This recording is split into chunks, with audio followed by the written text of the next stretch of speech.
भारत में कई चमत्कारिक और रहस्यमयी मंदिर हैं, जिसमें दक्षिण भारत में स्थित भगवान तिरुपति बालाजी का मंदिर भी शामिल है। भगवान तिरुपति बालाजी का चमत्कारिक और रहस्यमयी मंदिर भारत समेत पूरी दुनिया में प्रसिद्ध है। यह मंदिर भारतीय वास्तुकला और शिल्पकला का उत्कृष्ट उदाहरण है। तिरुपति बालाजी मंदिर भगवान विष्णु को समर्पित है। यह मंदिर आंध्र प्रदेश के चित्तूर जिले में तिरुमला पर्वत पर स्थित है और यह भारत के मुख्य तीर्थ स्थलों में से एक है। इसके अलावा यह भारत के सबसे अमीर मंदिरों में से एक भी है। चमत्कारों व रहस्यों से भरा हुआ यह मंदिर न सिर्फ भारत में बल्कि पूरे विश्व में जाना जाता है। इस मंदिर के मुख्य देवता श्री वेंकटेश्वर स्वामी हैं, जो स्वयं भगवान विष्णु के अवतार माने जाते हैं और तिरुमाला पर्वत पर अपनी पत्नी पद्मावती के साथ निवास करते हैं। मान्यताओं के मुताबिक जिन भक्तों की मनोकामनाएं पूरी हो जाती हैं, वे मंदिर में आकर वेंकटेश्वर स्वामी को अपना बाल समर्पित करते हैं। दक्षिण में होने के बावजूद इस मंदिर से पूरे देश की आस्था जुड़ी है। ये प्रथा आज से नहीं बल्कि कई शताब्दियों से चली आ रही है, जिसे आज भी भक्त काफी श्रद्धापूर्वक मानते आ रहे हैं। इस मंदिर की खासियत ये है कि यहाँ न सिर्फ पुरुष अपने बाल का दान करते हैं, बल्कि महिलाएं व युवतियां भी भक्तिभाव से अपने बालों का दान करती हैं। तिरुपति में केश दान करने के पीछे की कहानी क्या है? पौराणिक किंवदंती के अनुसार प्राचीन समय में भगवान तिरुपति बालाजी की मूर्ति पर चींटियों ने बांबी बना ली थी, जिसके कारण वह किसी को दिखाई नहीं देती थी। ऐसे में वहां रोज एक गाय आती और अपने दूध से मूर्ति का जल अभिषेक कर चली जाती।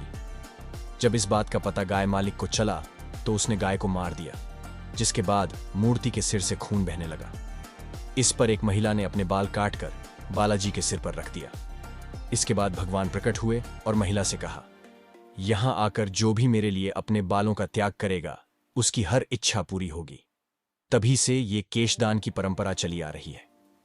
तिरुपति बालाजी मंदिर को लेकर पौराणिक मान्यताओं की माने तो भगवान विष्णु ने कुछ समय के लिए स्वामी पुष्करणी नामक सरोवर के किनारे निवास किया था।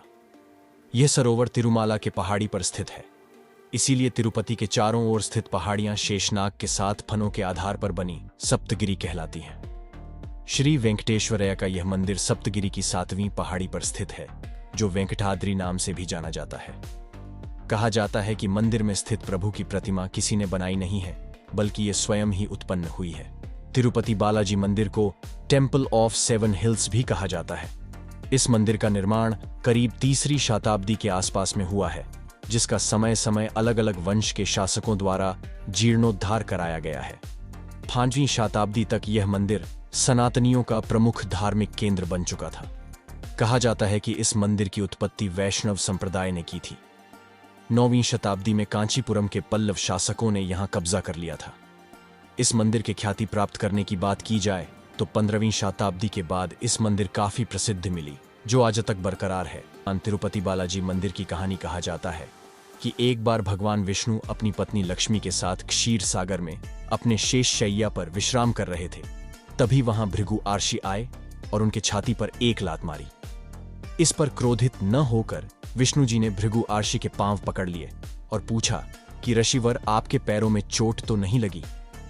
लेकिन लक्ष्मी जी को आर्षि का यह व्यवहार पसंद नहीं आया और वे क्रोधित होकर बैकुंठ छोड़कर चली गई और पृथ्वी पर पद्मावती नाम की कन्या के रूप में जन्म लिया। इस पर भगवान विष्णु ने अपना रूप बदल वेंकटेश्वर के रूप में माता पद्मावती के पास पहुंच गए और विवाह का प्रस्ताव रखा, जिसे देवी ने स्वीकार कर लिया और फिर दोनों की शादी हो गई। आज भी तिरुपति मंदिर में स्थित मूर्ति को आधा पुरुष व आधा महिला कपड़े में सजाया जाता है। ऐसा माना जाता है कि यहां भगवान वेंकटेश्वर स्वामी अपनी पत्नी पद्मावती के साथ निवास करते हैं। तिरुपति बालाजी मंदिर में चढ़ने वाला प्रसाद, यह मंदिर दक्षिण भारतीय वास्तुकला और शिल्पकला का अद्भुत उदाहरण है। इस मंदिर से 23 किमी दूर एक गांव है, जहां बाहरी व्यक्तियों का जाना वर्जित है। यहां पर लोग बहुत ही नियम और संयम के साथ रहते हैं। मान्यता है कि बालाजी को चढ़ाने के लिए फल, फूल, दूध, दही और घी सब इसी गांव से आता है। इस गांव में सदियों से परंपरा चली आ रही है। यहाँ की महिलाएं कभी भी सिले हुए वस्त्र धारण नहीं करती हैं। तिरुपति बालाजी मंदिर के बारे में महत्वपूर्ण तथ्य, मंदिर के गर्भगृह में प्रवेश करते ही दाईं ओर एक छड़ी रखी है, जिसको लेकर कहा जाता है कि बालाजी की मां उसी छड़ी से उनकी पिटाई करती थी। पिटाई के दौरान ही उनकी ठुड्डी पर चोट लग गई थी, जिस पर उनकी मां ने उस चंदन का लेप लगाया था जो प्रथा के रूप में आज भी चली रही है। मंदिर की मूर्ति में वेंकटेश्वर स्वामी खुद निवास करते हैं और इसीलिए मूर्ति के सिर पर लगे बाल असली है, जो कभी आपस में उलझते नहीं और मुलायम बने रहते हैं। मूर्ति पर कान लगाकर सुनने पर समुद्री लहरों की ध्वनि सुनाई देती है और मूर्ति में भी हमेशा नमी बनी रहती है। मंदिर में एक दिया है जो कई शताब्दियों से निरंतर जलता आ रहा है। रहस्यमयी बात यह है कि इस दीपक में न तो कभी तेल डाला जाता है और न कभी घी। गर्भगृह में प्रवेश करने पर मूर्ति मध्य में स्थित दिखाई देती है, लेकिन गर्भगृह के बाहर से देखने पर मूर्ति गर्भगृह में दाईं ओर स्थित दिखाई देती है। वेंकटेश्वर स्वामी की मूर्ति पर पचाई कपूर लगाया जाता है। विज्ञान की माने तो पचाई कपूर लगाने से पत्थर कुछ समय बाद चटक जाता है, लेकिन वर्षों से तिरुपति बालाजी को यह कपूर लगाया जा रहा है, लेकिन आज भी मूर्ति एकदम सुरक्षित है। हर गुरुवार को तिरुपति जी का चंदन श्रृंगार किया जाता है और जब यह चंदन लेप हटाया जाता है तो मूर्ति के हृदय के पास माता लक्ष्मी छवि उभर आती है। ऐसी मान्यता है कि माता लक्ष्मी बालाजी में ही समाहित है, इसीलिए प्रतिदिन मूर्ति के श्रृंगार के समय नीचे धोती और ऊपर साड़ी पहनाई जाती है। तिरुपति बालाजी की मूर्ति एक काले पत्थर से बनी है जो देखने एक जीवंत मूर्ति दिखाई देती है। गर्भगृह का वातावरण काफी ठंडा रखा जाता है, उसे बावजूद मूर्ति पर पसीने की बूंद उभर आती है। मान्यता है कि बालाजी को अत्यधिक गर्मी लगती है, जिससे उनकी पीठ भी हमेशा नम रहती है। दोस्तों, आज के वीडियो में इतना ही। आशा करते हैं आपको यह वीडियो पसंद आया होगा। अगर हाँ, तो हमारे चैनल को सब्सक्राइब करें और वीडियो को लाइक करें।